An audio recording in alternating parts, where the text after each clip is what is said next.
সংবিধান কচুপাতার পানি নয় যে চাইলেই পরিবর্তন করা যাবে। সালাউদ্দিনের মন্তব্য, বললেন জুলাই সনদের বিষয়ে নির্বাচনের সাথেই গণভোট করা যায়।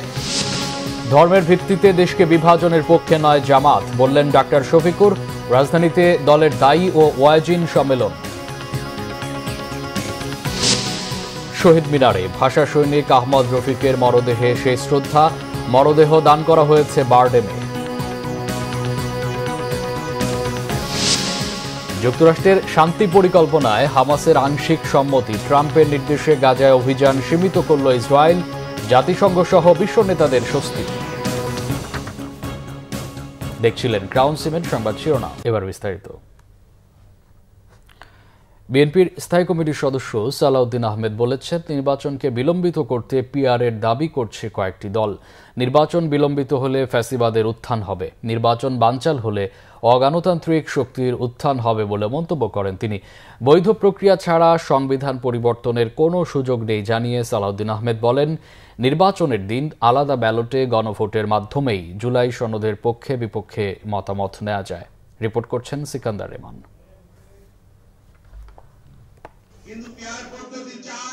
এনডিপির ৩৬তম প্রতিষ্ঠা বার্ষিকীর অনুষ্ঠানটি হয় রাজধানীর ইঞ্জিনিয়ার্স ইনস্টিটিউটে। এতে বিএনপির স্থায়ী কমিটির সদস্য সালাউদ্দিন আহমেদ বলেন, দেশের ৫৬% মানুষ পিআর বোঝে না, তাই এই পদ্ধতিতে নির্বাচনের কথা বলে জনমনে বিভ্রান্তি তৈরি করা হচ্ছে। সংবিধান সংশোধনের বিষয়গুলো বৈধ ও আইনানুগ প্রক্রিয়ায় করতে সবাই একমত হবে বলে আশাবাদী বিএনপির এ নেতা।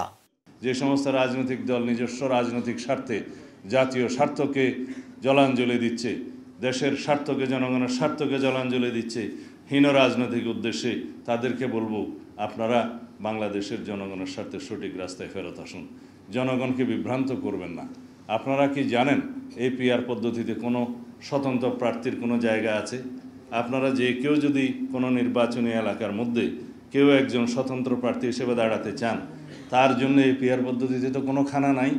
রাজধানীর শেরেবাংলা নগরে বিএনপির প্রতিষ্ঠাতা শহীদ রাষ্ট্রপতি জিয়াউর রহমানের মাজারে অ্যাসোসিয়েশন অব ইঞ্জিনিয়ার্স বাংলাদেশ অ্যাবের উদ্যোগে শ্রদ্ধা নিবেদন করা হয়।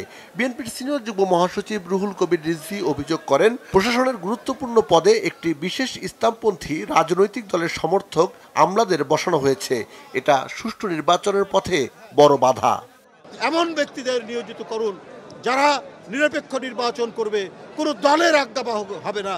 আজকে 16 বছর শেখ হাসিনা দলের আজ্ঞাবাহী নির্বাচন কমিশন, প্রশাসন, পুলিশ দিয়ে একচেটিয়া দুর্বৃত্তের যে শাসন করেছিলেন, আওয়ামী ফ্যাসিবাদের শাসন করেছিলেন, আরেকটি কোনো নতুন ফ্যাসিবাদের শাসন এদেশে মানুষ দেখতে চায় না। রুহুল কবির রিজভী বলেন, জনগণ ভোট দিতে প্রস্তুত। নতুন কোনো ইস্যু তৈরি করে জনমতকে বিভ্রান্ত করার চেষ্টা যারা করছেন, তারা জনগণের কাছে ধরা পড়ে যাবে বলেও মন্তব্য করেন তিনি। সিকান্দার রেমান, বাংলা ভিশন, ঢাকা। জামাত ইসলামীর আমির ডাক্তার শফিকুর রহমান বলেছেন, তারা ধর্মের ভিত্তিতে জাতিকে বিভাজিত করার পক্ষে নয়। কোরআন হাদিসের আলোকে নিজের জ্ঞানকে জাতির জন্য কাজে লাগাতে হবে বলে জানান তিনি। রাজধানীর মগবাজার আল ফালা মিলনায়তনে কেন্দ্রীয় ওলামা কমিটির উদ্যোগে দেশের বিশিষ্ট দায়ী ও ওয়াজ সম্মেলনে এই মন্তব্য করেন তিনি। ডাক্তার শফিক বলেন, সাম্প্রদায়িক সম্প্রীতির অনন্য উদাহরণ বাংলাদেশ। সাম্প্রদায়িক সম্প্রীতির যে কয়েকটি দেশ আছে উল্লেখ করার মতো, বাংলাদেশ এই জায়গাটায় বিশেষ স্থান দখল করে আছে। এখানে যারা আছেন তারা মানুষকে তাদের কর্তব্যের ব্যাপারে সতর্ক করেন, মানুষকে সুস্থ সুন্দর একটি সমাজ গঠনের জন্য উদ্বুদ্ধ করেন। কিন্তু আমরা এখানে ধর্মের ভিত্তিতে জাতিকে বিভাজিত করার পক্ষে নয়। আমরা একটা ঐক্যবদ্ধ জাতি দেখতে চাই। ৫ অক্টোবরের সভায় জুলাই সনদ বাস্তবায়নের পদ্ধতিতে একমত হতে পারবে রাজনৈতিক দলগুলো, আর 15ই অক্টোবরের মধ্যে হবে স্বাক্ষর। এই অপেক্ষায় ঐকমত্য কমিশন।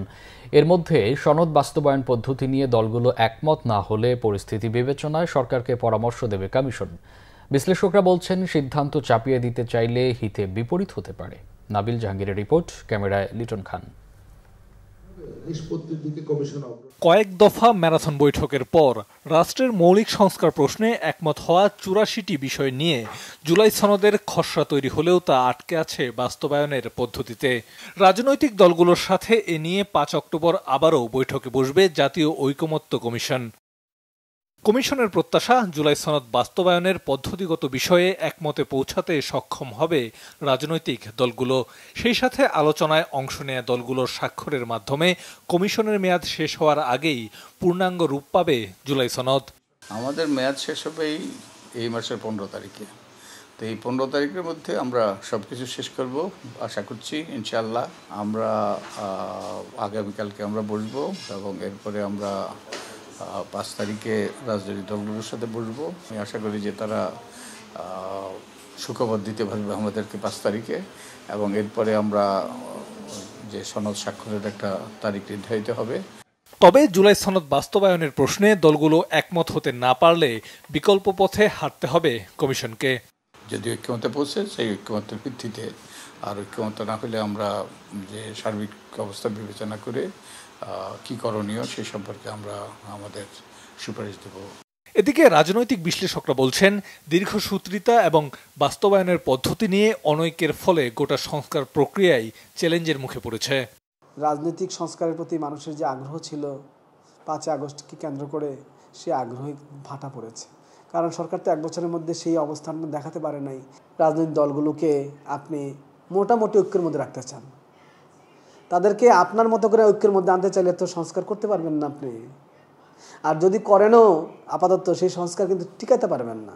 রাজনৈতিক মতভিন্নতার কারণে শেষ পর্যন্ত সবগুলো দল জুলাই সনদে স্বাক্ষর করবে কিনা সেটি এখন বড় প্রশ্ন হয়ে দাঁড়িয়েছে। নাবিল জাহাঙ্গীর, বাংলা ভিশন, ঢাকা। ভাষা সৈনিক, লেখক ও গবেষক আহমদ রফিকের ইচ্ছা অনুযায়ী ইব্রাহিম মেডিকেল কলেজে শিক্ষার্থীদের গবেষণার জন্য তার মরদেহ দান করা হয়েছে।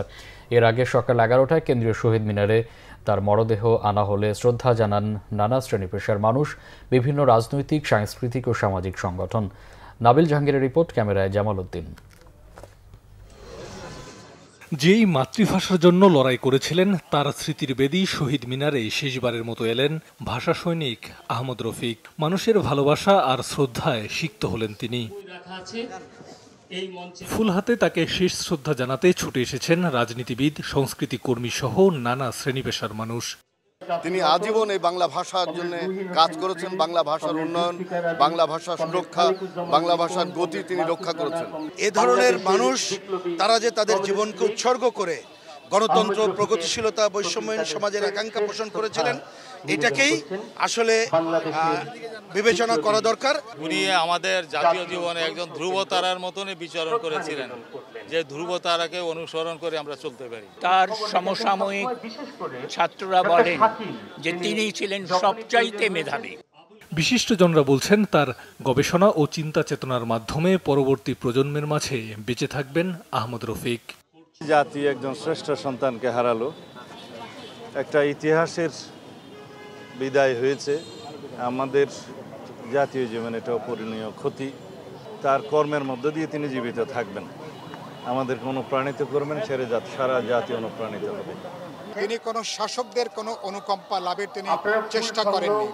কোনো স্বীকৃতি, কোনো পুরস্কার কখনো তার আদর্শ থেকে, তার কমিটমেন্ট থেকে কখনো তাকে বিচ্যুত করতে পারেনি। মৃত্যু পর্যন্ত আজীবন তিনি সেই মুক্তি সংগ্রামের, গণমানুষের সংগ্রামের যে চেতনা, সেই চেতনাকে ধারণ করেছেন, লালন করেছেন। ওনার মতো এত পরিষ্কার পরিচ্ছন্ন চিন্তার মানুষ লেখনীর মধ্যে আছে, এটা আমি খুব কম দেখেছি।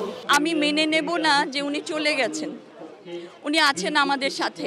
আমি ওনার বড় ভাইয়ের মেয়ে, উনি আমাদের পরিবারের একটা বিশাল ছায়া হয়েছিলেন আর কি, আমাদের সুখ দুঃখে। শ্রদ্ধা শেষে শোক র্যালির মাধ্যমে তার মরদেহ নিয়ে যাওয়া হয় ইব্রাহিম মেডিকেল কলেজে। চিকিৎসা গবেষণার জন্য তিনি মরণোত্তর দেহদান করে গেছেন। আহমদ রফিকের জন্ম 1929 সালের 12 সেপ্টেম্বর ব্রাহ্মণবাড়িয়ায়। 52 ভাষা আন্দোলনের অগ্রসেনানী ছিলেন আহমদ রফিক। তিনি শতাধিক বই লিখেছেন ও সম্পাদনা করেছেন। তার অবদানের স্বীকৃতি স্বরূপ তিনি বাংলা একাডেমি পুরস্কার, 21 পদক পেয়েছেন। এছাড়া কলকাতার ট্যাগর রিসার্চ ইনস্টিটিউট তাকে রবীন্দ্র তত্ত্বাচার্য উপাধিতে ভূষিত করেছে। নাবিল জাহাঙ্গীর, বাংলা ভিশন, ঢাকা। গাজায় সংঘাত বন্ধে যুক্তরাষ্ট্রের শান্তি পরিকল্পনায় হামাসের আংশিক সম্মতির পর ভূখণ্ডটিতে হামলা বন্ধের নির্দেশ দিয়েছেন ডোনাল্ড ট্রাম্প। আর এতে গাজাতে অভিযান সীমিত করেছে ইসরায়েল। এমনকি সব জিম্মিকে মুক্তির জন্য ট্রাম্পের পরিকল্পনা বাস্তবায়নে প্রস্তুত ইসরায়েলি প্রশাসন। এদিকে হামাসের আংশিক রাজি হওয়ার সিদ্ধান্তে স্বস্তি জানিয়েছেন জাতিসংঘ, যুক্তরাজ্য, ফ্রান্স, ইতালি, অস্ট্রেলিয়া সহ বিশ্ব নেতাদের অনেকে। শহীদ আরাফাতের ডেস্ক রিপোর্ট। শেষ পর্যন্ত যুক্তরাষ্ট্রের শান্তি পরিকল্পনায় আংশিক রাজি হল ফিলিস্তিনি স্বাধীনতাকামী সংগঠন হামাস। আর এর জেরে গাজায় বইতে শুরু করেছে শান্তির বাতাস। শুক্রবার হামাসের সম্মতির পর স্বস্তি প্রকাশ করেন মার্কিন প্রেসিডেন্ট ডোনাল্ড ট্রাম্প। ধন্যবাদ জানান কাতার, তুরস্ক, সৌদি আরব সহ মধ্যপ্রাচ্যের দেশগুলোকে। ইসরায়েলি বাহিনীকে গাজায় বোমা হামলা বন্ধের নির্দেশও দেন ট্রাম্প। বলেন হামাস স্থায়ী শান্তির জন্য প্রস্তুত। জিম্মিদের নিরাপদে ফিরিয়ে আনতে গাজায় বোমাবর্ষণ বন্ধ করতে হবে। শান্তি পরিকল্পনা বাস্তবায়নের পথে যারা সহযোগিতার হাত বাড়িয়েছে প্রতিটি দেশকে আমি ধন্যবাদ জানাই। এই যুদ্ধের সমাপ্তি এবং মধ্যপ্রাচ্যের শান্তির জন্য সবাই ঐক্যবদ্ধ আছে। আমরা গাজা যুদ্ধের সমাপ্তির খুব কাছাকাছি আছি। মার্কিন প্রেসিডেন্টের নির্দেশ মেনে গাজায় অভিযান সীমিত করতে ইসরায়েলি বাহিনীকে নির্দেশ দেন নেতানিয়াহুর কার্যালয়। বলা হয়, গাজায় বোমা হামলা বন্ধের পাশাপাশি জিম্মিদের মুক্তির জন্য ট্রাম্পের পরিকল্পনা বাস্তবায়নে প্রস্তুত তারা। ট্রাম্পকে সব ধরনের সহযোগিতা করার আশ্বাসও দেয় নেতানিয়াহু প্রশাসন। এর আগে যুক্তরাষ্ট্রের শান্তি পরিকল্পনা প্রস্তাবে আংশিকভাবে রাজি হলেও কয়েকটি গুরুত্বপূর্ণ শর্ত নিয়ে ট্রাম্পের সাথে আরও আলোচনার দাবি জানায় ফিলিস্তিনি সংগঠনটি। ফিলিস্তিনি কর্তৃপক্ষ বলছে, বন্দি বিনিময় প্রক্রিয়া মেনে জীবিত ও মৃত সব জিম্মিকে মুক্তি দিতে রাজি তারা। তবে বন্দি বিনিময়ের জন্য মাঠ পর্যায়ের শর্ত মানতে হবে। এছাড়া গাজার ভবিষ্যৎ শাসন ব্যবস্থা ও ফিলিস্তিনি জনগণের অধিকার সম্পর্কিত অন্যান্য বিষয় নিয়ে হামাস আরও আলোচনা করতে চায়। বিশ্লেষকরা বলছেন, এই বিষয়গুলোর ওপর ফিলিস্তিনি নিরীহ মানুষের ভবিষ্যৎ নির্ভর করছে। এদিকে ট্রাম্পের শান্তি পরিকল্পনায় ফিলিস্তিনি সংগঠনটি রাজি হওয়ার সিদ্ধান্তকে স্বাগত জানিয়েছে জাতিসংঘ, ফ্রান্স, যুক্তরাজ্য, ইতালি, কলম্বিয়া, অস্ট্রেলিয়া, কাতার, মিশর সহ বিশ্বের বিভিন্ন দেশ। ট্রাম্পের হাত ধরেই গাজা যুদ্ধের সমাপ্তি দেখার অপেক্ষায় তারা। Shahid Arafat, Bangla vision, news desk.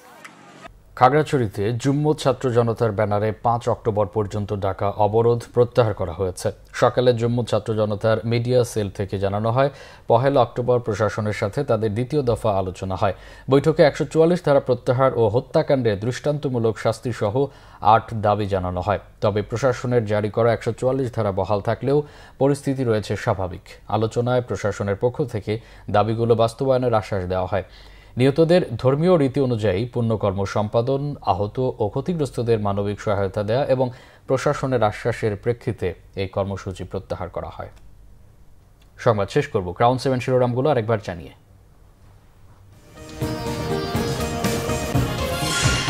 সংবিধান কচুপাতার পানি নয় যে চাইলেই পরিবর্তন করা যাবে। সালাউদ্দিনের মন্তব্য, বললেন জুলাই সনদের বিষয়ে নির্বাচনের সাথেই গণভোট করা যায়। ধর্মের ভিত্তিতে দেশকে বিভাজনের পক্ষে নয় জামাত, বললেন ডাক্তার শফিকুর। রাজধানীতে দলের দায়ী ও ওয়াইজ সম্মেলন। শহীদ মিনারে ভাষা সৈনিক আহমদ রফিকের মরদেহে শেষ শ্রদ্ধা, মরদেহ দান করা হয়েছে বারডেমে। যুক্তরাষ্ট্রের শান্তি পরিকল্পনায় হামাসের আংশিক সম্মতি, ট্রাম্পের নির্দেশে গাজায় অভিযান সীমিত করল ইসরায়েল। জাতিসংঘ সহ বিশ্ব নেতাদের স্বস্তি। এই ছিল এখনকার মতো। পরে সংবাদ বিকেল 4টায়। এর আগে 3টায় রয়েছে নিউজ টপ 10 দেখার আমন্ত্রণ রইল। এছাড়া বাংলা ভিশন সংবাদ ও সংবাদ সংশ্লিষ্ট অনুষ্ঠান দেখতে ভিজিট করুন www.bvnews24.com ও facebook.com/banglavisionnews এবং সাবস্ক্রাইব করুন youtube.com/banglavisionnews। এতক্ষণ সাথে থাকায় অসংখ্য ধন্যবাদ।